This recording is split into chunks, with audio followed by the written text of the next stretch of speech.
Pour la sécurité et bonnes pratiques en construction au Togo, l'Ordre national des ingénieurs du Togo, ONIT, a ouvert les 1er et 2 novembre à son siège à Lomé, la première édition des journées d'audience foraine axée sur le thème « Le permis de construire et les bonnes pratiques en construction de bâtiments ».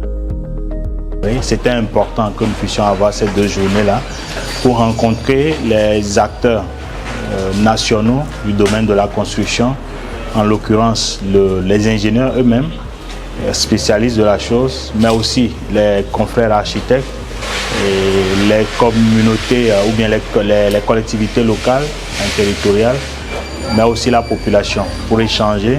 Et c'était l'objectif sur le permis de construire, apprendre ce que c'est, et ensuite les bonnes pratiques lorsqu'on est dans le domaine de la construction pour avoir des ouvrages qui soient aux normes. Ces sessions visent à sensibiliser le public sur l'importance d'avoir son permis de construire et sur le respect des normes et réglementations en matière de construction afin de prévenir de futures catastrophes. Ce qui nous a amené à organiser ces 2 journées, c'est l'événement malheureux de Sagbado qui s'est produit le 18 octobre, à savoir l'effondrement de l'immeuble R+5. Lors de cet effondrement, on a déploré malheureusement des pertes en vies humaines. Le souhait de tout Togolais, c'est que ces événements soient comptés dans le passé et qu'on n'ait plus ce malheur-là qui survienne dans le futur.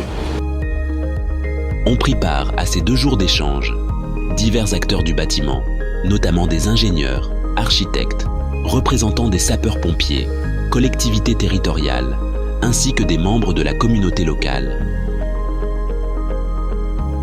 Et s'il est encore besoin de dire quelque chose, c'est que le permis de construire est indispensable. Et au-delà du fait que c'est une obligation, déjà pour les nouvelles constructions, mais comme nous l'avons compris également dans la réglementation, c'est que les constructions existantes aujourd'hui doivent se régulariser avec un permis de construire.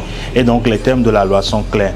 Donc ce n'est plus quelque chose, la question qu'il faut se poser si c'est nécessaire, mais c'est comment on fait pour avoir son permis de construire. Ça doit être la question que tout le monde doit se poser aujourd'hui. Comment je fais pour avoir mon permis de construire? Si j'ai déjà un immeuble, si je suis en train de construire un immeuble, si je vais construire un immeuble demain, comment je fais pour avoir un permis de construire?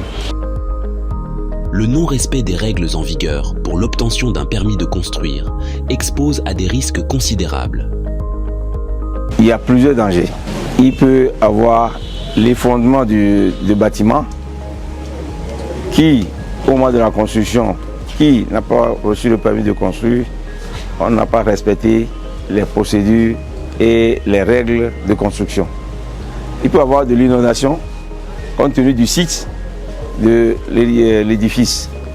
Et donc, pour éviter ces problèmes, c'est pourquoi il faut s'adresser à un architecte qui maîtrise les contours du projet et qui va vous conduire à l'obtention du permis de construire. On nous a expliqué les éléments qu'il faut, les documents qu'il faut. Il vous faut un architecte pour faire la conception architecturale. Il vous faut des ingénieurs pour calculer, du moins déjà les structures, faire des études de sol, suivant donc la complexité de votre ouvrage, mais aussi suivre le travail qui va être fait pour qu'on soit conforme aux normes qui existent et dans la construction du bâtiment. Ces journées d'audience foraine ont bénéficié de la présence de plusieurs laboratoires spécialisés dans le domaine de la construction, enrichissant ainsi les discussions et les échanges. À travers ces journées, l'ONIT réaffirme ainsi son engagement à promouvoir des pratiques de construction sûres et durables, en s'assurant que tous les intervenants du secteur soient informés des enjeux cruciaux liés à la sécurité des bâtiments.